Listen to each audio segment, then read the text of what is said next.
Good morning student. आज का अपना टॉपिक है to calculate the equivalent weight of compounds by oxidation number. किसी भी कंपाउंड्स का इक्विवेलेंट वेट कैलकुलेट करने में ऑक्सीडेशन नंबर आपकी किस तरह से हेल्प करता है वो आज हम स्टडी करेंगे। तो इसमें मैंने आपके देखिए लिया है, आपका पहला ही पॉइंट है कि मान लो कोई रिएक्शन हो रही है आपकी, जैसे इस तरह से Cr2O7-2 प्लस 14H और 2Cr+3 प्लस 7H2। इसमें हमें यहाँ पर इक्विवेलेंट वेट निकालना है मुझे Cr2O7-2 का। तो मैं क्या फॉर्मूला यूज करूंगा, equivalent weight equal molecular weight upon number of electron gain और lost by a oxidising agent या फिर रिड्यूसिंग एजेंट। ओके, तो बच्चों ये रिएक्शन आपके एसिडिक मीडियम में हो रही है। तो इस एसिडिक मीडियम रिएक्शन हो रही है आपकी क्रोमेटाइंस की। तो इसमें देखिए आप यहां पर जो क्रोमियम का ऑक्सीडेशन नंबर है वो कितना आता है, 12 आता है। और इधर क्रोमियम का ऑक्सीडेशन नंबर कितना आता है, इधर 6 आता है। ठीक है, एक क्रोमियम का +6 आता है और यहां +3 है, बट यहां मल्टीप्लाई 2 और मल्टीप्लाई 2, तो कितना हो गया 12 और इधर हो गया 6। तो डिफरेंस कितना है, यहां पर 6 का डिफरेंस है। ठीक है, यानी कि Cr2O7-2 अगर 6 इलेक्ट्रॉन गेन करेगा तो वो आपके +6 में कन्वर्ट हो जाएगा। ठीक है, तो यहां पर number of electron gain bye Cr2O7-2 कितना हुआ, 6। ठीक है, तो यहां पर हम क्या करेंगे, इक्विवेलेंट वेट अगर हमें कैलकुलेट करना है तो मॉलिक्यूलर वेट Cr2O7-2 का मॉलिक्यूलर वेट अपॉन उसने कितनी नंबर ऑफ इलेक्ट्रॉन गेन किए हुए उसका डिवीजन लगा देंगे और आपका इक्विवेलेंट वेट आ जाएगा। तो इससे से हम इक्विवेलेंट वेट कैलकुलेट कर सकते हैं और ऑक्सीडेशन नंबर हमारा इसमें हेल्पफुल होता है। नेक्स्ट रिएक्शन आपकी जैसे देखिए, ये ऑक्सीलेट है C2O4-2 ऑक्सीलेट आयन से, जो कि CO2+2 इलेक्ट्रॉन्स में कन्वर्ट हो रहा है। और ये कन्वर्जन है, ये रिएक्शन है वो एसिडिक मीडियम में हो रही है। तो मुझे यहां पर इसका इक्विवेलेंट वेट मालूम करना है। तो क्या करना पड़ेगा कि इसने पहले तो मुझे इसका ऑक्सीडेशन नंबर मालूम करना पड़ेगा कि ऑक्सीडेशन नंबर इसका कितना आता है। ठीक है, और इसमें कितना आता है वो मालूम करने के बाद मैं इसका क्या करूंगा, इसके मॉलिक्यूलर वेट में उसका डिवीजन लगा दूंगा। ठीक है, इन दोनों का डिफरेंस आएगा, उस डिफरेंस का मैं यहां पर डिवीजन लगा दूंगा, तो उसके बेसिस पे मेरा इक्विवेलेंट वेट आ जाएगा।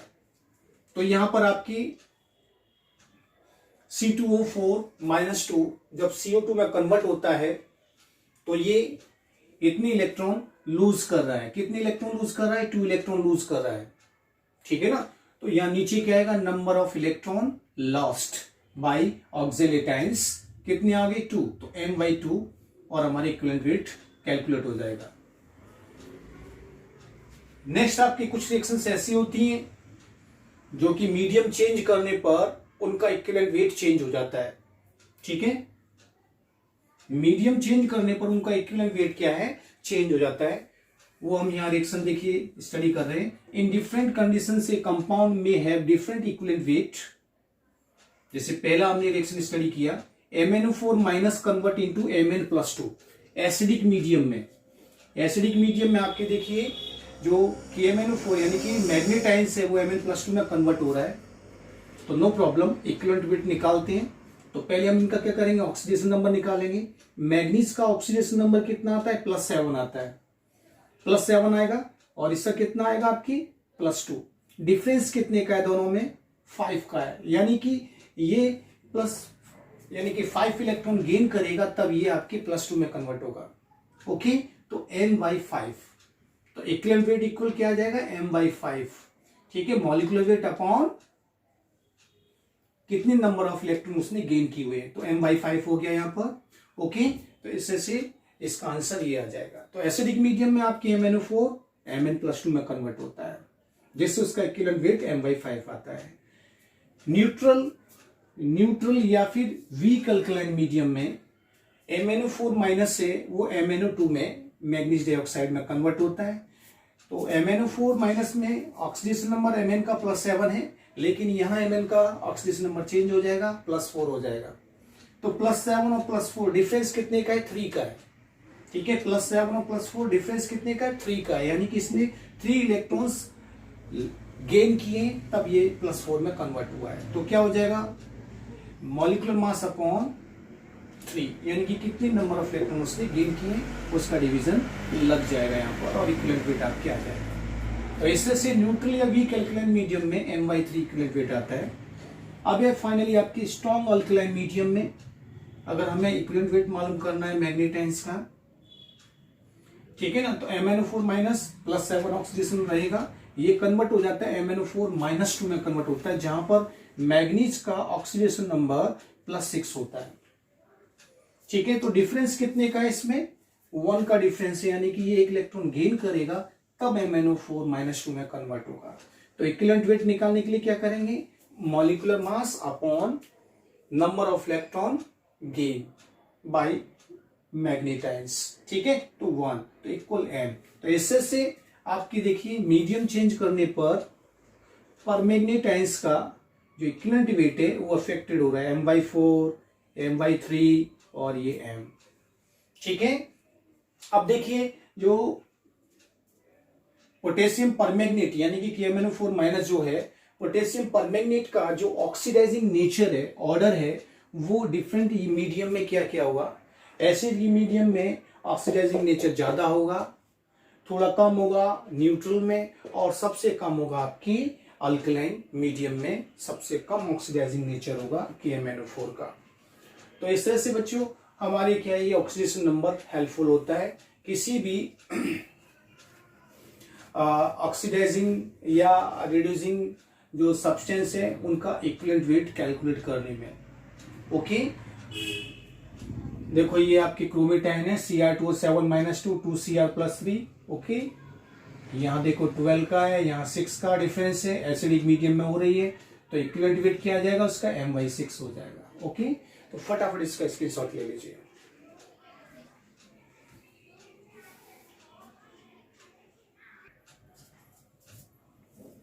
देखिए नेक्स्ट पॉइंट है आपके to determine the possible molecular formula of compound. तो किसी भी कंपाउंड का मॉलिक्यूलर फॉर्मूला भी हम ऑक्सीडेशन नंबर के थ्रू मालूम कर सकते हैं।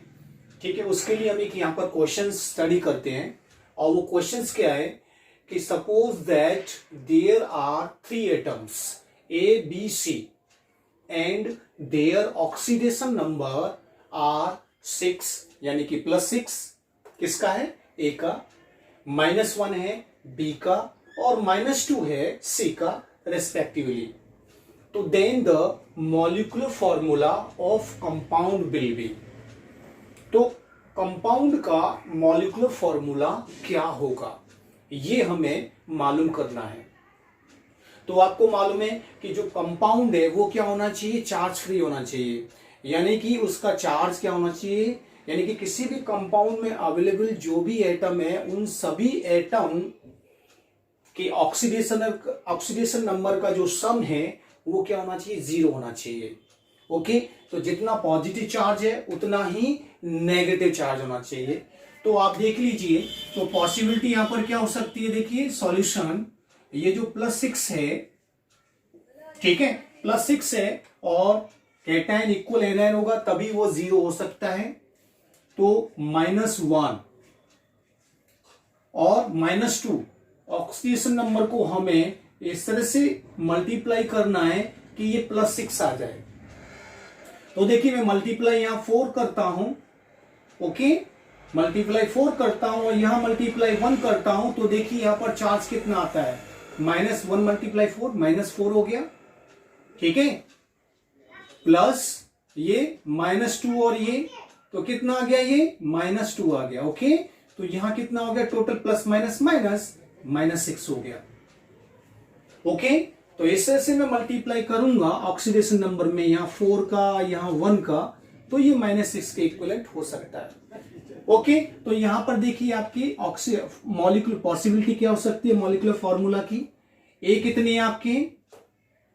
1 हो गया ए, बी कितना होना चाहिए, 4 होना चाहिए, ठीक है। और सी कितना होना चाहिए आपके, कितना होना चाहिए, सी 1 होना चाहिए, ठीक है। ये वैल्यू रखिए ना, A B4C। आप वैल्यू पुट करके देख लीजिए, पूरे मॉलिक्यूलर का क्या होना चाहिए, 0 होना चाहिए, +6 -4 और -2 यानी कि इक्वल 0। तो यानी कि एक पॉसिबल फॉर्मूला आपका AB4C हो सकता है, ठीक है। तो ये पॉसिबिलिटी आपके फॉर्मूले की है। दूसरा मॉलिक्यूलर फॉर्मूला हमारा ये भी हो सकता है, देखिए +6 -1 है प्लस ये -2 है। तो इस तरह से अरेंज करना है हमें कि आपके ये -6 आ जाए। और कोई पॉसिबिलिटी है क्या, देखिए है पॉसिबिलिटी, इसका मल्टीप्लाई 2 से कर देता हूं और इसका मल्टीप्लाई भी 2 से कर देता हूं। तो देखिए -2 और इधर भी किया तो -2 ये हो गया, सॉरी 2 2 4, यहां 4 हो जाएगा, तो कितना हो गया -6 और ये +6, चार्ज इक्वल आ रहा है। तो पॉसिबिलिटी देखिए आपकी क्या हो सकती है, ये 6 एक है, ए बी कितने होंगे 2 और सी कितने होंगे 2। तो एक आपकी ये पॉसिबिलिटी हो सकती है, चेक कर लीजिए, देखो एक ही जगह +6 रखिए, B2 यानी कि बी का वैल्यू कितना है -1 है, तो ये -2, सी का वैल्यू -2 है, मल्टीप्लाई 2 कर दीजिए इक्वल 0। तो यानी कि आपके फॉर्मूले की पॉसिबिलिटी क्या हो सकती है, AB2C2 ये हो सकता है या फिर ये हो सकता है। अब आप और भी वैल्यू पुट करके देख सकते हो और आगे पॉसिबिलिटी नहीं है। तो बच्चों हम ऑक्सीडेशन नंबर के बेसिस पर हम डिटरमाइन कर सकते हैं possible molecular formula of compound. Okay, ठीक है, फटाफट स्क्रीनशॉट लीजिए।